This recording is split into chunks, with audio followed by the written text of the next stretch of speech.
इस न्यूज के प्रायोजक हैं अर्थ डायग्नोस्टिक मधुबन उदयपुर। DNULM व प्रतिबद्ध संस्थान के संयुक्त तत्वावधान में एक दिवसीय प्रेरणा महिला सशक्तिकरण कार्यशाला का आयोजन किया गया। इस कार्यशाला में महिला सशक्तिकरण के एक से बढ़कर एक लाजवाब उदाहरण देखने को मिले, जब जिले भर से आई महिलाओं ने बारी बारी से अपने अच्छे बुरे अनुभव साझा करते हुए दहेज, कन्या भ्रूण हत्या, बाल विवाह और घूंघट प्रथा जैसी सामाजिक प्रथाओं के खिलाफ जमकर अपने विरोध को प्रखर किया। कई महिलाओं ने अपने अनुभव सुनाते हुए कहा कि वह इन कुरीतियों और प्रथाओं के खिलाफ समाज से लड़ी हैं। लाख विरोध के बावजूद घूंघट छोड़कर अपने आप को सशक्त बनाने के लिए घर की दहलीज लांगी और आज स्वयं तो अपने परिवार सहित आर्थिक और सामाजिक दृष्टि से मजबूत है ही, साथ ही विभिन्न समूहों और संगठनों से जुड़कर अन्य महिलाओं को भी सशक्त बनाने की प्रेरणा देने का कार्य बखूबी कर रही है। कार्यक्रम की मुख्य अतिथि जिला कलेक्टर ताराचंद मीणा, संयोजक हिम्मत सिंह बाहरट, आयुक्त नगर निगम डॉक्टर शैलेंद्र सोलंकी, जिला परियोजना अधिकारी DNULM नगर निगम उदयपुर एवं अनुश्री तंबोली अलग स्वयं सहायता समूह कार्यशाला में उपस्थित थे। कार्यशाला में श्रीमती कृतिका चौबीसा और श्रीमती लीला शर्मा महिला सशक्तिकरण की नजीर बनकर उभरी। प्रेरणा परिवार के गिरीश भारती ने बताया कि कार्यशाला में उत्कृष्ट कार्य करने वाली इंदिरा रसोई के साथ ही शिक्षा और समाज सेवा के क्षेत्र में कार्य करने वाली कई महिलाओं, जनप्रतिनिधि महिलाओं के साथ महिला स्वयं सहायता समूह को सम्मानित किया गया। कार्यशाला में उत्कृष्ट कार्य करने वाली इंदिरा रसोई की पुरस्कार स्वरूप कलेक्टर ताराचंद मीणा ने 5100 का चेक प्रदान किया। इस अवसर पर उन्होंने उपस्थित महिलाओं को सरकारी योजनाओं की जानकारी देते हुए कहा कि सरकार ने महिला सशक्तिकरण के क्षेत्र में कई योजनाएं चला रखी हैं। कई महिलाएं इसका लाभ उठा चुकी है और आज जीवन में आर्थिक और सामाजिक दृष्टि से सशक्त होकर खुशहाल जीवन यापन कर रही हैं। उन्होंने महिलाओं का आह्वान किया कि वह स्वयं सहायता समूह, संगठनों, आजीविका समूह से ज़्यादा जुड़े और अपने जीवन को सशक्त करें। इस अवसर पर शैल सिंह सोलंकी, सत्यनारायण शर्मा एवं प्रेरणा के गिरीश भारती ने भी अपने विचार व्यक्त करते हुए महिला सशक्तिकरण पर जोर दिया। महिला सशक्तिकरण की संपूर्ण कार्यशाला का संचालन कृतिका चौबीसा ने किया।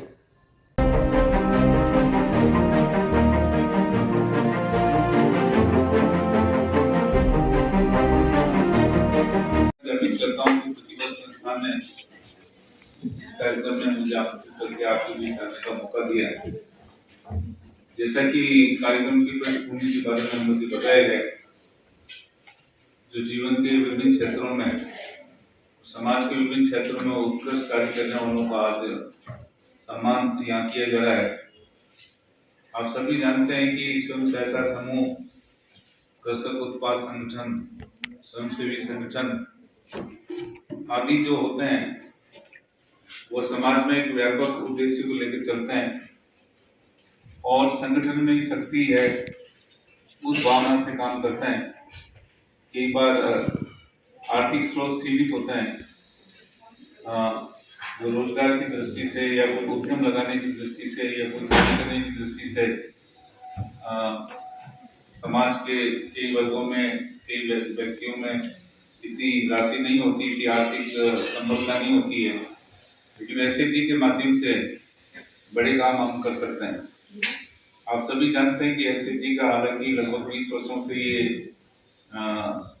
चल रहा है कंसेप्ट, लेकिन इसमें उत्तरोत्तर और ज़्यादा वृद्धि हो रही है और शहरी क्षेत्र में और ग्रामीण क्षेत्र में काफ़ी बड़ी संख्या में, अगर हम उदयपुर जिले की बात करें तो लगभग 2 लाख महिलाएं SHG के मेंबर्स हैं और 20,000 के लगभग स्वयं सहायता समूह जिले में गठित है।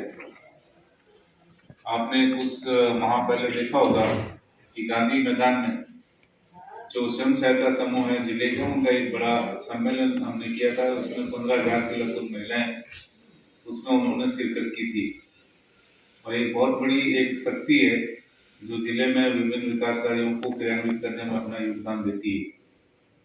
आज भी शहरी क्षेत्र में विभिन्न चूंकि सहयोग से मैं पौने 3 वर्ष तक डायरेक्टर लोकल बॉडी दिल्ली गाँव और शहरी निकायों की स्थितियों को भलीभांति और योजनाओं को भलीभांति मेरी जानकारी मिलती है। चाहे वो सीवरेज ट्रीटमेंट की बात हो या सॉलिड वेस्ट कंपोस्टिंग की बात हो या इंदिरा रसोई की बात हो या आजीविका से संबंधित कार्यक्रमों की बात हो, तो इसमें अच्छा काम करने से न केवल खुद के परिवार का वो भला कर सकती बल्कि समाज का भी भला कर सकता है। और जो प्रतिबद्ध संस्थान है एक मोटिवेशन की दृष्टि से, क्योंकि आज ये बेस्ट इंदिरा रसोई को अगर 5100 रुपये इनाम दिया तो 5100 रुपये कोई बड़ी राशि नहीं होती, लेकिन एक प्रोत्साहन के लिए एक अच्छा जरिया होता है। हम लोग जिसने इतने सुंदर कार्यक्रम में मुझे बतौर अतिथि बुलाया, और मैं आप सब लोगों का ध्यान इस पर आकर्षित करना चाहूँगी कि जब गिरीश जी भाई साहब और मेवा फरोश मैडम नजमा जी जो अपनी स्टोरी बता रहे थे, तो मैंने सोचा मैं भी क्यों पीछे रहूँ, मैं भी इनके साथ बता रही तो दूसरी चीज़ ये है कि मेवाड़ की धरती से आप महिलाएं हो। 500 साल पहले इसी धरती से महारानी मीरा ने मानवाधिकारों और महिला अधिकारों का आगाज किया था, मीराबाई जी। तो आप उस धरती से हैं, और आप उस धरती से हैं जहाँ पद्मनी जैसी महिला ने अपने सतीत्व के लिए जौहर किया था।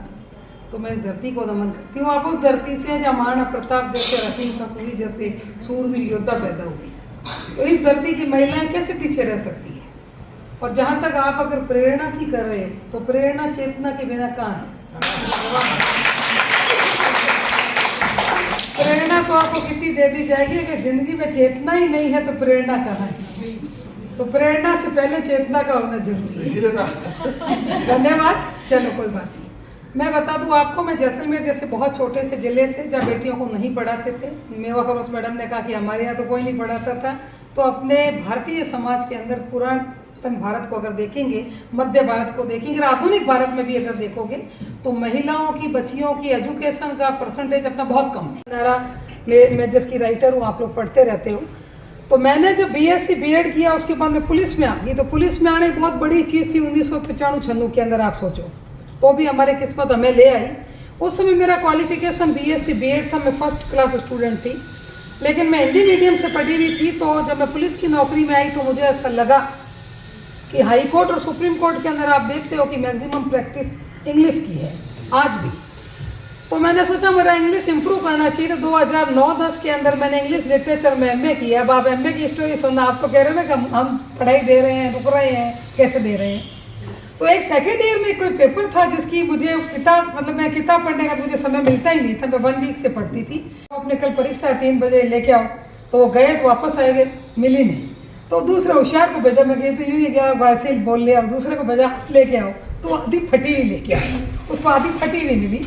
तो मैंने कहा कि फटी हुई से पढ़ेंगे, उतने का 4% पढ़ के जाएंगे, उसमें भी नहीं आएंगे। तो बुढ़कना तो सामने दिख रहा था। तो मेरे को नंबर कम आए। लेकिन क्या होता है कि जब अपन 1 पेपर 2 पेपर में, इनके कुछ नॉर्म्स है यूजीसी के, कि कम नंबर आते हैं तो पेपर अगले साल देते हैं। तो मैंने वो अगले साल दिया। इंग्लिश लिटरेचर में एमए किया, हिस्ट्री में एमए किया, इंफॉर्मेशन टेक्नोलॉजी में कोर्स किया, और इसमें मानवाधिकार में कोर्स किया। और अगर आप ये बात कह रहे हो कि भाई हम कैसे परीक्षा का फॉर्म भरें, तो मेरी 51 साल उम्र है, और मैं आज भी आपके उदयपुर की ये सिंघानिया यूनिवर्सिटी की सेकेंड ईयर का एग्जाम दे रखा है, जिसका रिजल्ट आने वाला एलएलबी का। और नंदा भी तो कह रहे थे ना कि मेरा बेटा 8वीं में पढ़ रहा था, वो आप 10वीं का दे रहे थे। तो मेरे बेटे ने जब इसका एलएलबी किया, एमए मतलब 5 ईयर कोर्स एलएलबी किया, तो उसका जब 5 ईयर हुआ तो मैं सेकेंड ईयर, तो साथ साथ ही चल रहे हैं। कोई सबसे बड़ी चीज़ क्या है कि अपने मन के अंदर ये होना चाहिए कि हम करेंगे।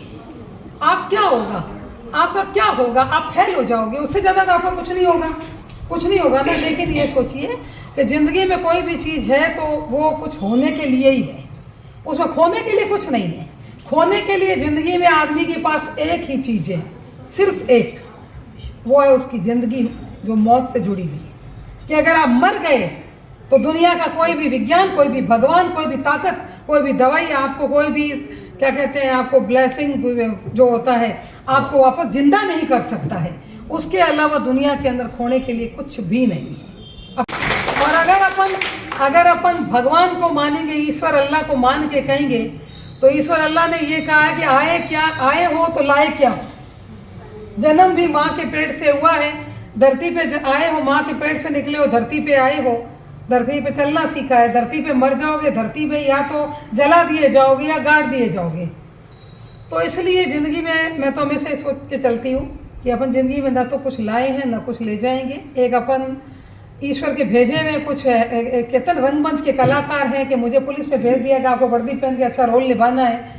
कोई विलेन का रोल करता है पुलिस में होकर, कोई अच्छा रोल करता है। मेरी हमेशा ये कोशिश रहती है कि अपन एक अच्छा रोल निभा के जाएं, ताकि अगर मनुष्य का दोबारा जन्म अपने को मिलेगा तो अपन ये मान के चलते हैं कि और भी अच्छी ज़िंदगी अपने को मिलेगी।